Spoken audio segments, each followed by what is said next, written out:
Welcome back to another episode of the Outsider Sports Baseball Podcast. Corey, Jason, John, Pauline.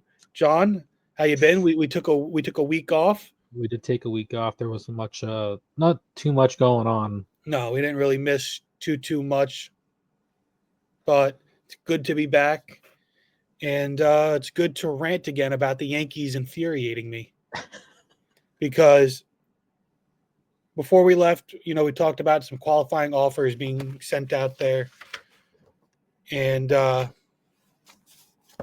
4 people accepted it. Now it's rare-ish for somebody to accept a qualifying offer. This year it was a 1-year, $22.025 million. So about $22 million in the qualifying offer. That's not bad. 4 players accepted it. Now it's a 1-year deal. They'll be free agents again at the end of the year. Gleyber Torres on the Tigers, Shota Imanaga on the Cubs, Brandon Woodruff on the Brewers, and Trent Grisham on the Yankees. I'll come out right ahead and say it. John, why do you think they accepted the qualifying offer? Because 4 players accepting it is a little bit of a rarity. Well, I think you look at it now. I mean, with how especially contracts have been going these past couple of years, you see a lot of guys going on like 1 year, 2-year deals with that, second year option. Usually for I feel like around or like near, this amount of money. Like if you look at like a lot of players are getting those like 1 year deals with like a second year option or opt out or whatever. Right. So I mean, I feel like maybe they felt they couldn't do, just take the money here instead of, testing the thing, and maybe you get something better, maybe you don't. Right. Yeah, it's possible. Especially with players who aren't like really, like they're good, but they're not really good, so they're not gonna like bring I don't that know. I premium. feel like all 4 of these guys would have gotten more than $22 million on the open market. Maybe not annually, but totally. It depends. It's hard to say because I just feel like contracts are kind of broken right now in It's in a weird MLB. spot. Like it's just they're very weird because you have teams willing to shell out the amount of money for Soto, but they don't want to pay guys like Bellinger or something. Like in prior years, like after having Like they just don't want to. Bregman Yeah, and Bregman and Alonso with the yeah. opt-outs. Yeah, so it's very weird, and they'd rather give those guys like 1 year, 2-year Right. deals. So I think a theory I saw that I kind of think is not too far off base as well. It seems like baseball is speeding towards another lockout after the 2026 season, before 2027. I think players are looking to get their 1 year cashed in and then not have to worry about losing money in 2027, because when it's a lockout, you're not going to get paid. So that they'd makes rather sense. get that $22 million now and not, $12 million now and then have to wait and hopefully you get your next 12 or 15 or however much it is. You get 22 now, you can sign another deal and then, you'll make out better in the long run. Especially with the more and more push for that there might be a salary cap coming. Which would be a very bad thing for the sport. So, and obviously all these contracts will get grandfathered in. Yeah. So, but I mean, if you're locked out, that might take a lockout, but you're just, I guess, better get your money now. Yeah, get it now. Get it. You're secured. And 22 million, like for like 20 for a year, is pretty good. Trent Grisham has made pretty much 22 million in his whole career up to this point, if not less. So he's basically making as much money in 1 year as he did his whole career combined.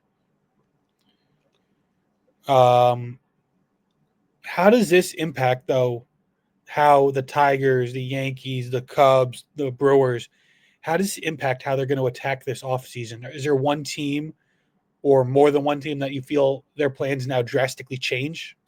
Well, the one I want to talk about was, I feel like, because I think the last time we were on, we were talking about the Cubs possibly going back in on Kyle Tucker and wanting to pay him money.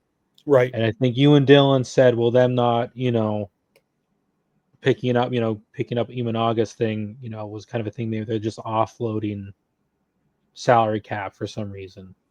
Right. But with them giving them the qualifying offer and getting them back, I feel like they might still be trying to go after Kyle Tucker again. Like I just feel like Possible. It is possible. possibly that it's more likely now that they might try to sign him, but it's still going to be a lot of money they're going to have to give up to sign him. Yeah, it's going to be tough. I do think the Cubs are probably more or less out on Tucker. I don't see that reunion happening. There are reports that he didn't enjoy his time in Chicago, I but take I those think, reports with a grain of salt. yeah, true. I just think that the Imanaga re-signing means less about that and more about how they didn't enjoy the long-term commitment to him.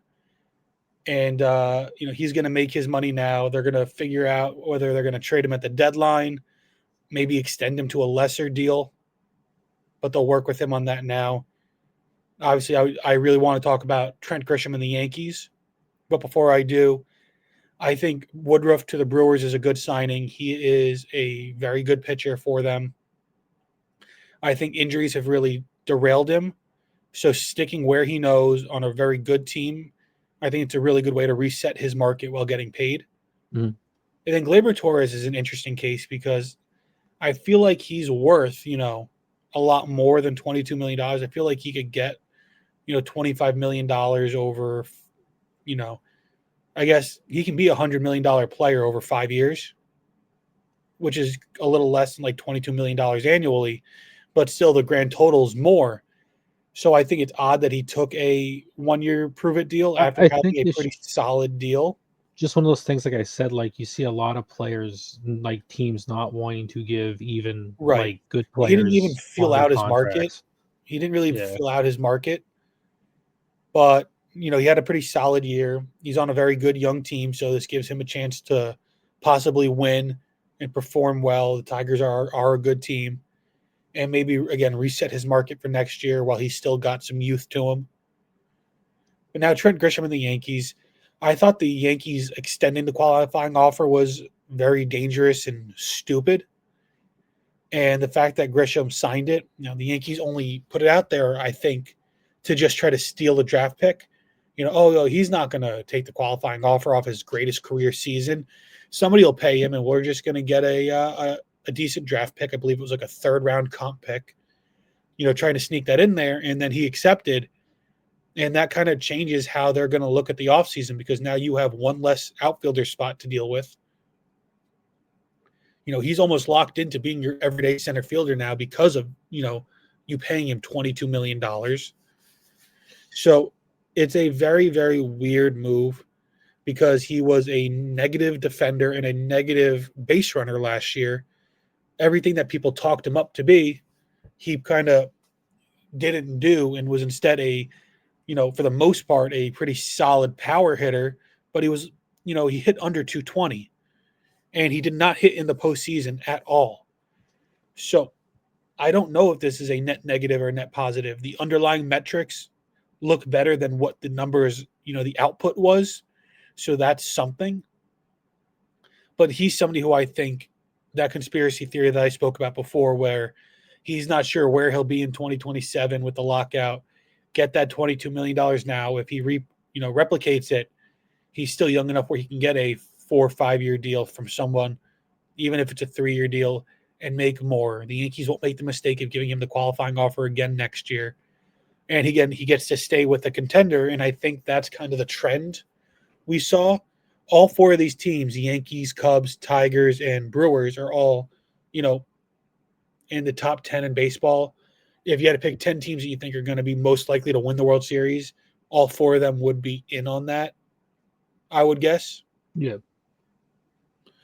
So they're all staying with contenders with a chance to win, making their money, and they're all outside of Woodruff, I would say, are relatively young and young enough where they're going to get another chance at a solid deal. They're 27, 28. Woodruff is 32. He's been around the longest. I think Imanaga's a little Imanaga's a little older. older. He's also 32, but he's only been in the league a handful of years. Yeah. Whereas you have Grisham, who's 27, Gleyber Torres, who's 28.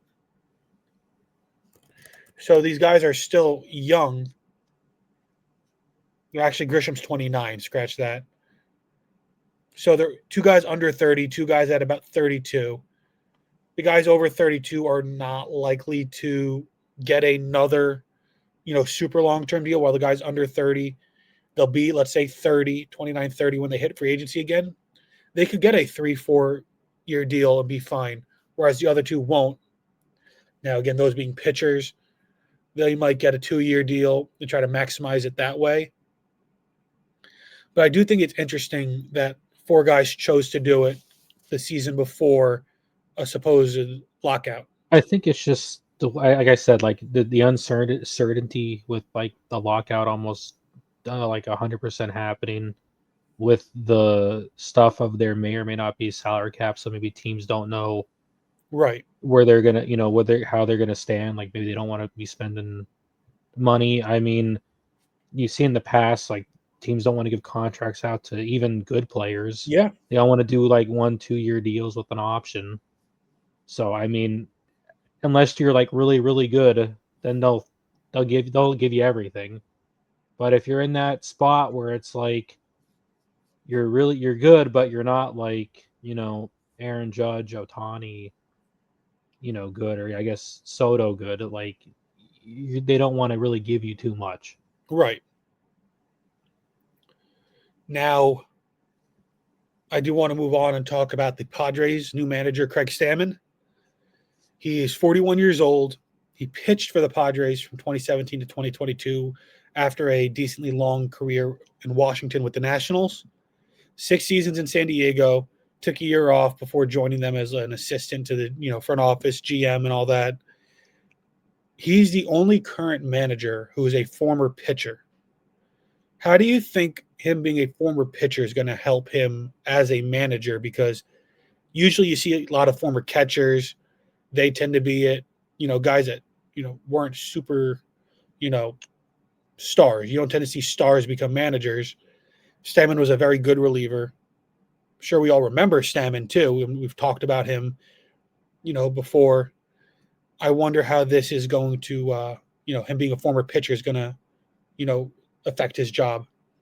I guess you're hoping that it helps with managing the bullpen, managing the pitchers Yeah. and stuff. I mean, I feel like that's probably the move. It's just So, interesting how you don't tend to see pitchers become managers. Pitching no, coaches, sure, but managers overall, it's kind of not been a taboo, but it's just been something you don't see too often. well, it's usually catchers because I think they're the ones that they like understand the game a bit better because they're usually, I mean, for the long catchers are calling, games behind the plate here, you Right. know, so like they kind of understand, matchups and everything and all that. So you usually see, I guess, them because they have more, a more, I guess, baseball mind per se, for the game. So Like if you think about why pitchers don't become managers, pitchers tend to not so much keep to themselves, but they're weirdos in a way. They have very regimented. especially relievers, some of them are crazy. Right. And that's a big reason why you don't see, you've had like Tommy Lasorda, Bud Black, who have been pitchers, become managers, John Farrell, Roger Craig. Like these are guys that have had success as well. I mean, even Walter Johnson was a manager, back in like the 20s or 30s or whatever it was. So it's happened before, but pitchers tend to make good pitching coaches because they can relate to the starters and the relievers and their whole regimens because they have very strict like this that this. We've seen it with like Garrett Cole, who has flipped out when a game the pregame ceremony has gone on like 5 minutes longer than it was scheduled, and it throws him off his game. So I wonder how Stammen's going to be able to relate to, infielders, outfielders, catchers, because it's a completely different thing. He doesn't really know hitting well enough. How's he going to be able to relate to that? I think that's going to be interesting to see. It's not, been unheard of, but there's a reason it's not as, prevalent as some of the other positions. Now, the Padres also may be going out of the box because they need to beat the Dodgers. The Dodgers are back-to-back World Series champions. Their division rival. They need to figure out how they're going to overcome them and, get to where the Dodgers are. And I wonder if this, outside the box thinking is, one way they think they're going to get Just there. trying to get a spark any Right. way they can to just get Trying to over that hump figure it out. there.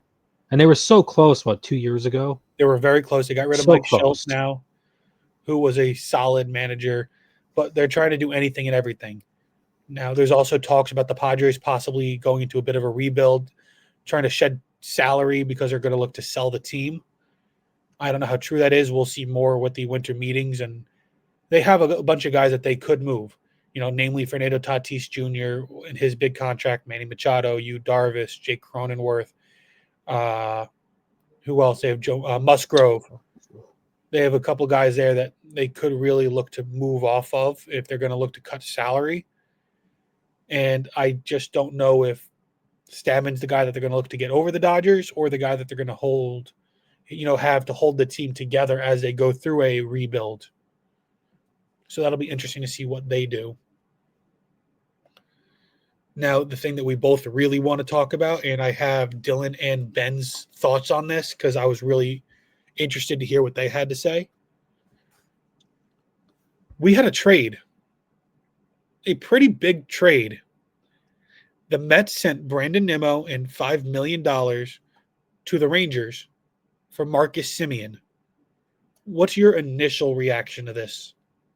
I mean, I thought it was a good trade. I thought it was a decent trade because I feel like you're giving up, you're giving up Nimmo for Semien, and I feel like they're kind of equal in a way.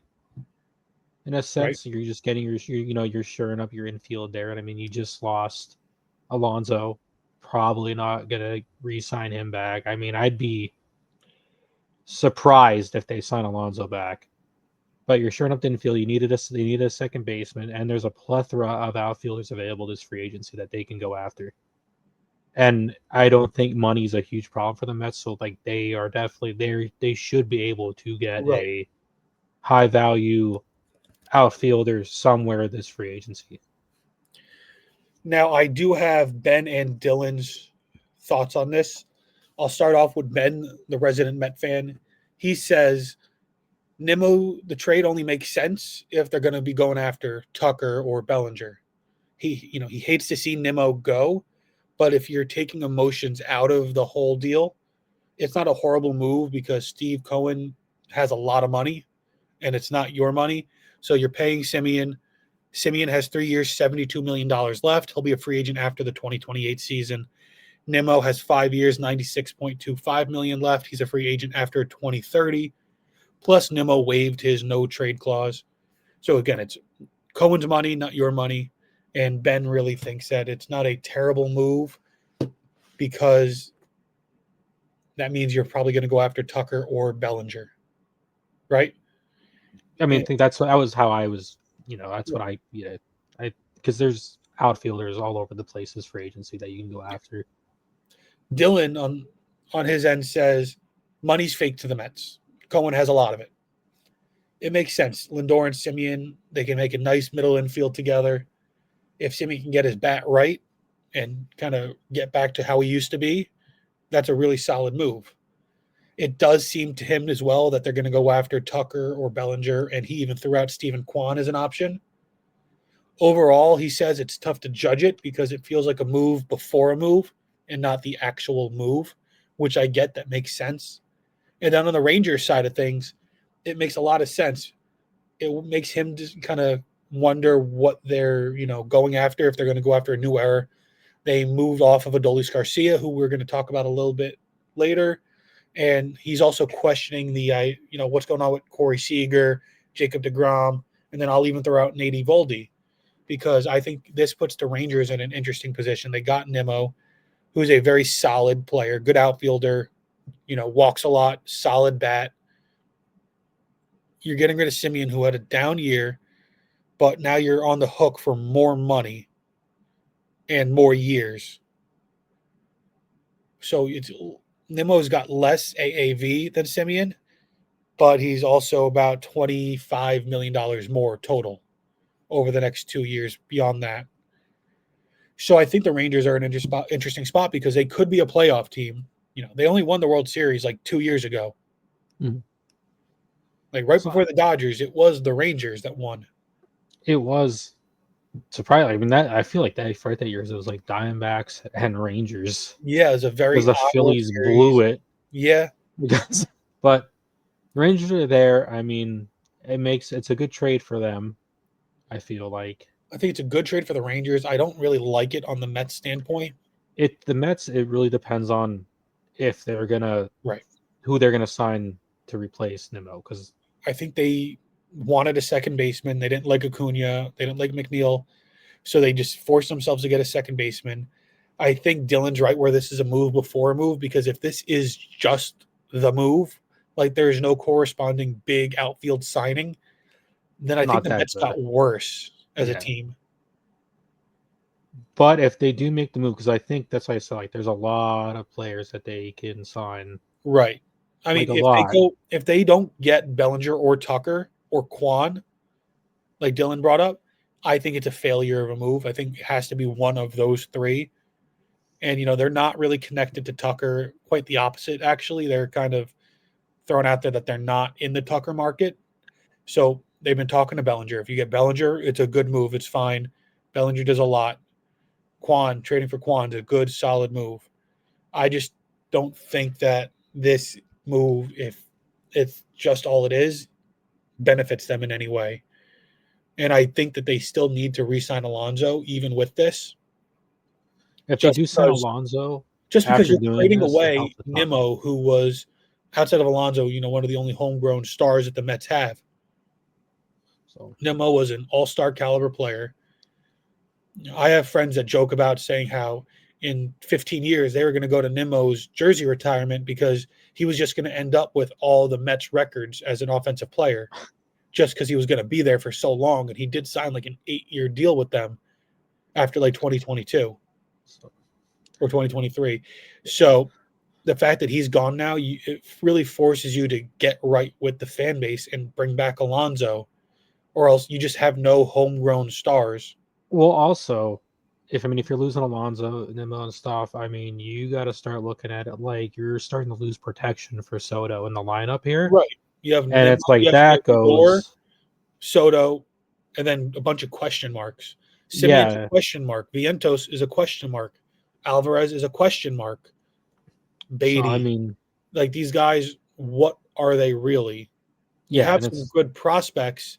Carson Benz, who I think is the best out of the bunch, but you don't know what they're going to be on the major league level. so you need some like for sure things in that lineup to help give Right. Soto some protection there.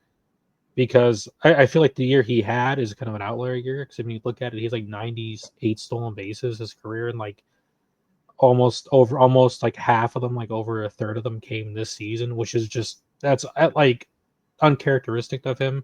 Right. And he had a lot of home runs compared to I think what he usually has and stuff. So it's like you want, and I feel like that's part of also you add some protection. You take away that protection. I don't think you're going to look at him having a year like he did this past season. You know, maybe again, or maybe not as often. I don't think you're going to get that close with no protection because you'll just walk them, pitch around them. Now on the flip side, though, with the Rangers, they're really confusing me because you got rid of Adolis Garcia. People were talking about trading him at the deadline. He was like ALCS MVP 2 years ago. He was a big part of that championship run. You DFA'd him, not DFA'd, you non-tendered him unceremoniously. You really couldn't rock out with him there. That was, I guess, a precursor to this move. You needed the outfield spot.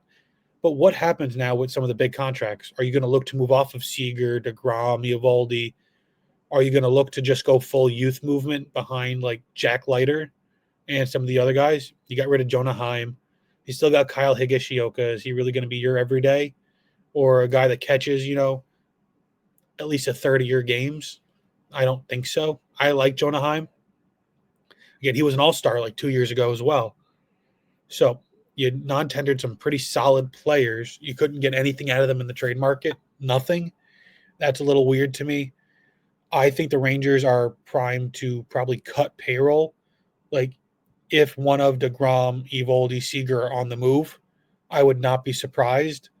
I would say Seager more so than the pitchers, just because you can not replicate the production as a shortstop, but you're getting rid of a bad contract from an older position player who's missed a lot of time due to injury, and there will be takers for him. Whereas you have two really good pitchers, you don't have to trade now. You can see where you're at, maybe trade them at the deadline or hold them and let them anchor your, youth movement. You're in a very winnable division. I don't know if the Mariners are going to be the same team they were last year. They're going to rely on Cal Raleigh to replicate. J-Rod needs to take another step up. You brought back Naylor, who, he signed a 5-year, $92.5 million deal in Seattle. Now he's your first baseman. He has his, drawbacks as a player, even though he's still a very, very good player. What are the Astros? The Angels are a non-factor almost. So are the A's. So you're in a very winnable division out in the AL West, but you need to kind of take hold of that and do something. You could be a wild card team. So I think it's going to be interesting to see what the Rangers themselves do, because they could still make another big move. Maybe they're a Kyle Tucker candidate, or, Cody Bellinger. And maybe they go after Bo Bichette to replace Semien. Like, they could spend money or they could cut money, but they just can't stand pat with what they have right now. Either go all in or try to get out of some of the big contracts you have while they still have value. Mhm. Another big trade, John, your Orioles. They traded Grayson Rodriguez for Taylor Ward.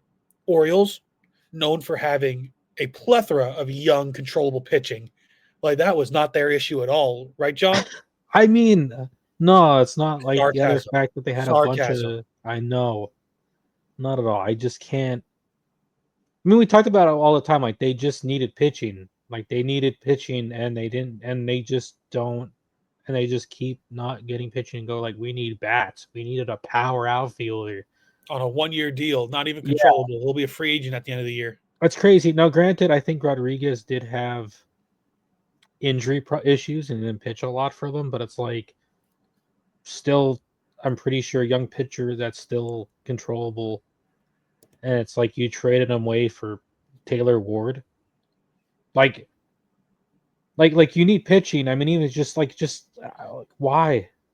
Like, if you look at their Just pitching depth chart right now, tell me which of these names inspires confidence in you.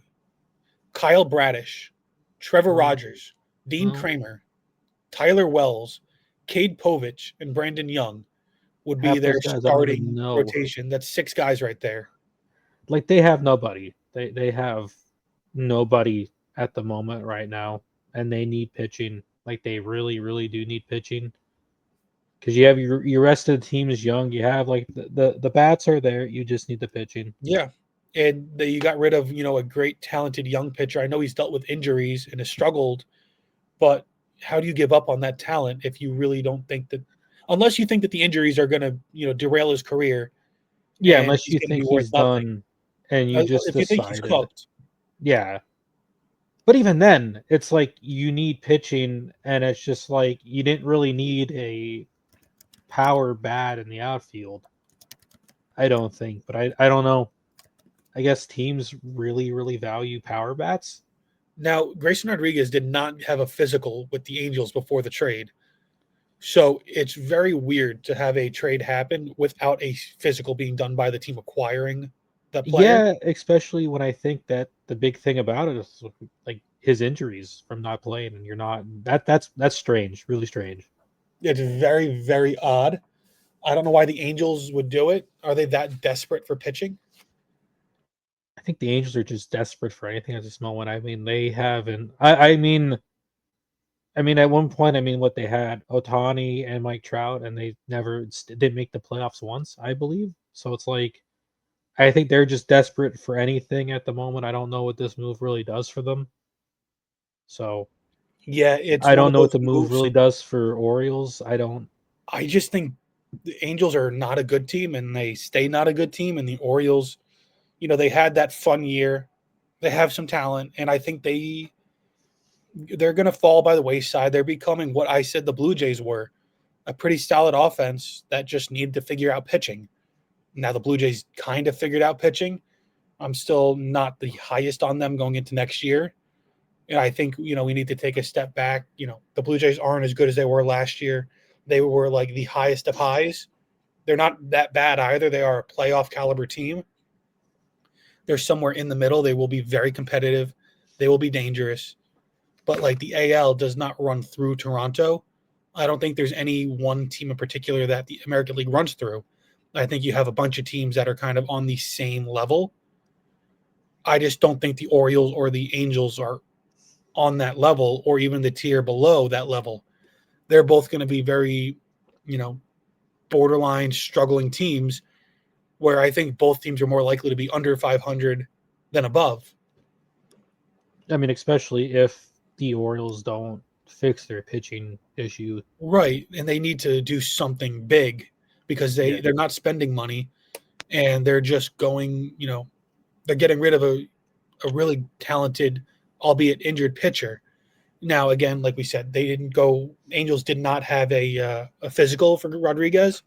So I think that's going to bite them in the butt, because that's such a stupid thing. You're trading away Taylor Ward, who you can get, legit players for, especially at the deadline, from a contender that needs a power outfielder. You're trading him for a guy whose arm might just be done. Like, Grayson Rodriguez might be cooked and never throw another pitch in the majors. It's entirely possible. So not to have a physical is pretty damning. It's just, I'm not sure how they pulled that. I don't either. But let's continue talking. We got some free agency news. Some guys were tendered, non-tendered. John, I'm going to go through some names and tell me what you think. All right? Okay. Adolis Garcia was non-tendered by the Rangers. We talked about him before in the Nimmo trade. What team's a good fit for him? What team would you like to see take a shot on him? The Phillies.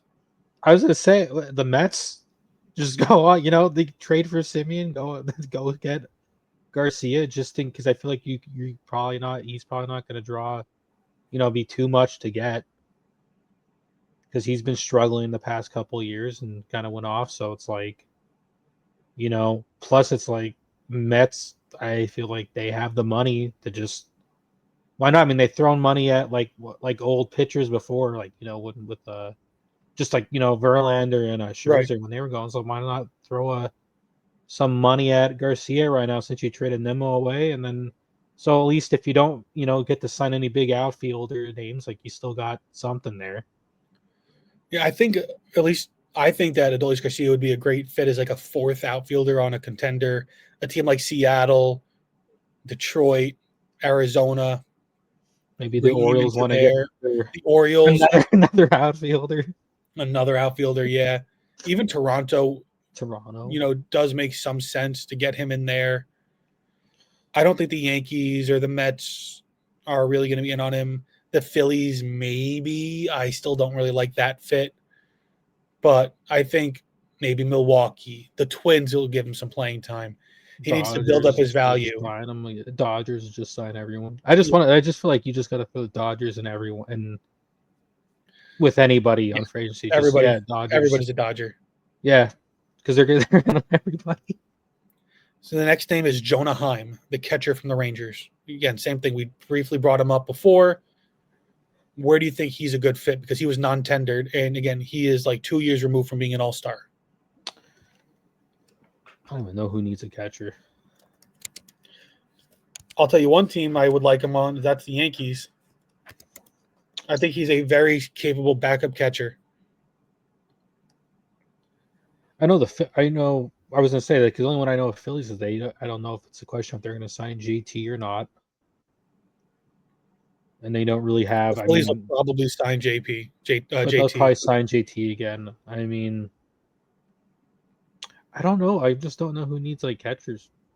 Right. And he was an all-star in 2023 at 28 years old. He'll be 31 next season. He's kind of gone downhill. He had 2 seasons, 2022 and 2023, where he was a very good player. 2.4 WAR in 22, 3.1 in 23, only 1.1 in 24, down to 0.4 last year. So he's kind of fallen off. I don't love the idea of bringing him in. especially with his average. His OPS is very poor. But as a backup catcher for somebody, whether it's Boston, the Mets, you know, who's the Phillies' number 2 catcher? Rafael March. And how do you feel about him? He's okay. Right, I feel like Like Heim he's is not. good Yeah, enough to he's. be the backup anywhere, and that's why Yeah. I think it's odd that the Rangers got rid of him because he was fine there. But maybe they're going to go after a real Muto and try to upgrade a catcher, or make a trade for somebody. So And Adley Rutschman. I've seen some things about the Orioles possibly trading Rutschman, and if they do that, I feel like the Orioles are just for I mean, some they have reason giving up. Vassallo back there now, Yeah, so they don't really need Rutschman, who's been a big disappointment maybe they're gonna trade Rutschman for pitching pitching. or for an outfielder. Maybe. All right, the next name though, the Braves have non-tendered pitcher Alek Manoah. Is he, what was it? What was the stats? His What was he stats, last? Because I know like a while ago he literally fell all the way down into the complex leagues, right? What when they got the pitch clock came in, like he went all the way like down. yeah, It wasn't even in Major League Baseball. it was really after he, you know, trash talked Garrett Cole that his whole life kind of fell apart. Like he did not pitch at all in 2025. In 2024, he went 1-2 with a 3.70 ERA in 5 games before injury. That's only 24 innings pitched. In 2023, he had a negative 1.1 WAR. He went 3-9 with a 5.87 ERA in 19 games started, but only 87 innings. And then the pitch clock was introduced before the 2023 season, I guess. Yeah, Or that was also with the sticky stuff. They yeah. It's only like got rid of all that. In 2022, he was an all-star, 24 years old, top of the world, 6 WAR season, 16-7, 2.24 ERA in 31 games started. He he was was an a Cy all-star. Young He finalist. was third place in the Cy Young voting, 17 in the MVP. His rookie year in 2021, 2.9 WAR, 9-2, 3.22 ERA in 20 games. He was eighth in the Rookie of the Year voting. So he had 2 really great seasons and then 2 pretty terrible ones. And he could very well be out of baseball now because I don't know if any other team's going to give him a chance. I feel like you're looking at any contender teams, like I mean I think Dodgers, I Mets, don't. I think you're Yankees, looking. to a minor league deal. I think you're Like looking at that's like it. a Reds, a White Sox, a Nationals, a Rays, teams that are not really going I to Pirates, teams that won't really be competing, that need arms, that need I fodder. feel like though, I mean a guy who has been good and stuff. Like I feel like he's gonna be one of those guys you get on a cheap minor league deal. You just have him there. He doesn't work out. You can just get rid of him. You know, no harm, no foul. But if he does good, you have him. Low key, I Kind think of it would thing. be really funny for the Yankees to pick him up on a cheap minor league deal just to pair him with Garrett Cole and maybe salvage his career. I think that would be really funny, to see how that, goes full circle and happens. That'd be funny. That'd be especially if they bring him up and they like face like the Blue Jays again in the Yeah. playoffs. But no, that'd be great. The next name I want to talk about is Nathaniel Lowe, Red Sox first baseman, non-tendered. I think he ends up back in Boston. I think they really like him Probably. there. I just don't know what their plan is. They might just bring him back on a minor league deal, spring training invite, put him in AAA until they need him and bring him back up. He was good, not great. He was very well liked in the Boston locker room by the Boston fans. He's not a very exciting player, but I think he's a very good, capable player. And I think he fits very well as a backup first baseman on a contender. I think that's like spot on. Like I think he stays with Boston. Probably. I mean, I don't think there's not really. I don't think the free agent market for like first baseman has been very It has been good. not great. Yeah, I mean, last year everyone traded for first basemen. I'm Yeah. pretty sure a lot of trades going on. So I mean, I don't know. And then the big one, you have Alonso out there. Alonzo, So Goldschmidt. yeah, Like if you just look at who's available and like in the first base market, right? yeah. So You have well, as I pull this up, no. It's just one of those things. I just think that Lowe is at the point in his career where he just needs to figure out what he wants. Yeah. But this does seem like one of those things where it's just like he's gonna end up back in Boston. Like they just, they're Right. He gonna ends see up what they, back to where he was. yeah, they're gonna see like if they can get anyone and then get him back on like a 1 year deal or a minor somewhere just to have him on the roster. So again, Josh Naylor's off the market. Yeah. Now you have Pete Alonso, who's still available, Cody Bellinger, who is a first baseman outfielder, Reese Hoskins, former Philly, Paul Goldschmidt. So he's what, the fifth best Nathaniel Lowe? You got Justin Turner, Josh Bell, Wilmer Flores, Ryan O'Hearn, Miguel Andujar, Ty France, Dom Smith, Michael Toglia, Tim Elko, Carlos Santana, Mark Kana, Baek Ho Kang from Korea. So there's not a ton of options out there, but there's also not a ton of need. Yeah. So I do think he ends up back in Boston. And now let's talk a couple names because the Yankees DFA'd half their bullpen. They non-tendered literally 4 bullpen arms that were pitching for them in high leverage games in the last 2 years. Ian Hamilton, Mark Leiter Jr., Scott Efros, and Jake Cousins all non-tendered. What outside looking in? What do you make of that? I'm assuming the Yankees are going to have they plan on signing more arms. But I mean, honestly, a lot of stuff I feel like is just kind of weird. Not really. I don't really pay attention to the Yankees. I have no idea how good they The are off the bullpen top of was my really head. bad. They But have young guys that they might put in the bullpen that could also be starters. I just don't know what their plan is because their bullpen was pretty terrible. it's Luke just Weaver's a free agent. It's just a lot of stuff in this day and age. Like you just need arms, arms, arms. Even if they're like Right. not good arms, you just need arms. So, Like the Yankees, including these non-tenders, Devin Williams is a free agent. Paul Blackburn, Jonathan Loizaga, Mark Leiter Jr., Luke Weaver, Ian Hamilton, Scott Efros, Jake Cousins, Michael Arias, who never really pitched for them. So you have a bunch of guys from your bullpen that pitched last year. They're free agents. They're not likely coming back. Devin Williams has said that he would come back, maybe. But in reality, the only one they brought back was Ryan Yarborough, which I think was a very solid deal. But they're going to have to make some moves. You have a closer in David Bednar. He's a free agent at the end of next year. You have your setup man in Camilo Doval. Jake Bird is a guy that you traded for from Colorado. He's somebody you think that you might be able to work with. He strikes me as somebody similar to when they got Scott Efros, guy with a lot of control that you hope can be something. Efros dealt with a lot of injuries. Bird got sent down to AAA. he was having, I think, like mental issues, Right. like things where he just couldn't, like he was just having trouble with that stuff, the mental part of the game. Right. So you have, the back end of your bullpen figured out, but you still need more guys, more arms. You can never have too much pitching. You can never have too much bullpen. You have a plethora of starters, and you're possibly looking to even get more. Does Clark Schmidt work back as a reliever at the end of next year from Tommy John? What do you do with Luis Heel? Carlos Agrange, Elmer Cruz Rodriguez. A bunch of guys that could help them, but you still need to go out and get somebody. Do you go after an Edwin Diaz? I doubt it. I really don't think they'd be in on him. Or Ryan Helsley would be interesting to see how he could fit with the pitching lab that the Yankees have going on. Or there are some under the radar signings and guys you can go after in trades. I don't know.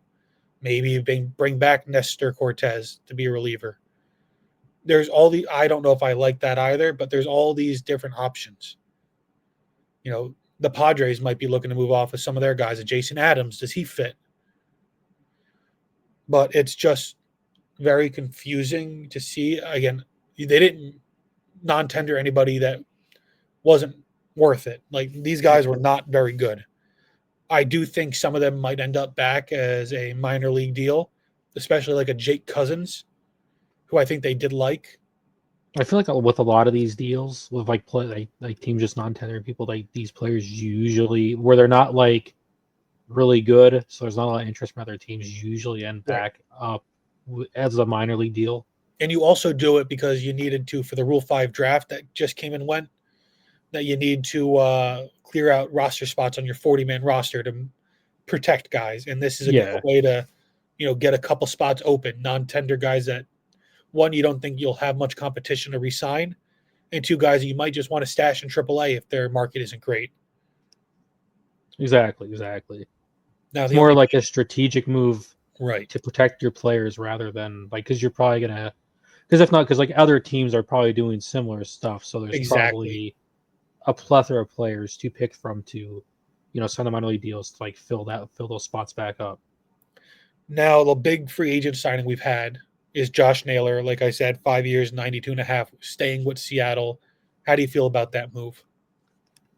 So I mean, you had him there. Like he's a good player. I mean, I don't know. Like it's just I think it's bad. It seems like it rather like like fair deal. Honestly, for the Mariners, I think that's probably Yeah, what they needed. I I think think the it's a good Mariners move. probably like it leaves like you have a lot more room to sign more players then too. Yeah. It's not a huge contract. Now, how does this contract set the market for the first baseman market? Like, how does this affect Pete Alonso and Cody Bellinger and Paul Goldschmidt even? Like, does it have any effect on, especially Pete? Well, let's see how Naylor is pretty young, right? Naylor? Yeah, Let's see. like 28. He's He's 28. 28. Yeah. And what Alonso's like and everyone there. So Alonso is going to be 31. yeah. Bellinger is 30. Hoskins is 33. So they're all around the same age. Like they're all around the same Goldschmidt's age more or 38. less. I mean, I don't think it affects Goldschmidt, but I do think it affects Alonso the most. yeah, because Alonso's going to be the one that I think is going to draw the most money here. Yeah. So if anything, like he's going to be asking for more. Like they're going to have to pay more than teams have to pay more than like the Mariners paid for Naylor to get Alonso. I Oh, think for 100%. I do yeah, think, though, that he's going to lose out on some money because I think that this means Alonso isn't going to get the 140, $150 million deal he's looking for. He'll be closer to 120, 130. which makes the thing is like why the Mets just didn't sign him Right. last year for Just give him whatever contract he wants. yeah, He was a Met. like I don't know. Yeah, I really like this move for Seattle. I think, again, it keeps a big contributor in this playoff run. They're going to look to run it back next year.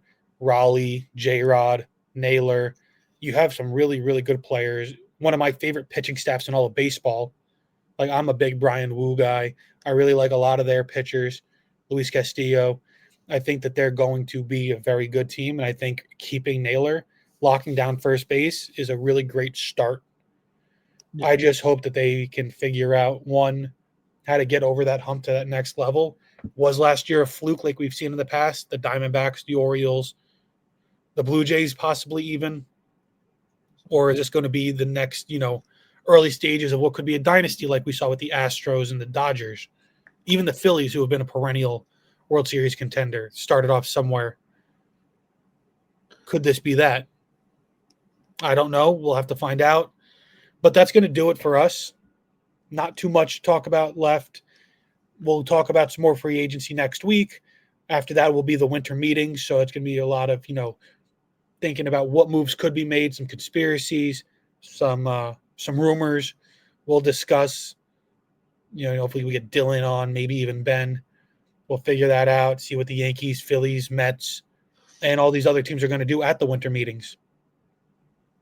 I don't anticipate any big signings before then, but Baseball Hall of Fame voting. You have the contemporary ballot, I believe, plus the actual ballot. We'll go over our picks for that sooner than later. I have a lot of takes on who should be and who should not be a Hall of Famer. It's going to be fun to discuss. Any final thoughts, John? Not really. No, just not a lot going on. No. Rutgers Penn State this weekend for me Rutgers, and Penn John. State. That's on my mind more than baseball right now. Winner goes to a bowl game. Loser Yep. has a disappointing season. I feel like Penn Well, I State think has more to lose Penn than State Rutgers, has either way. Penn State's a disappointing season. and Rutgers is not so much disappointing, but not really great.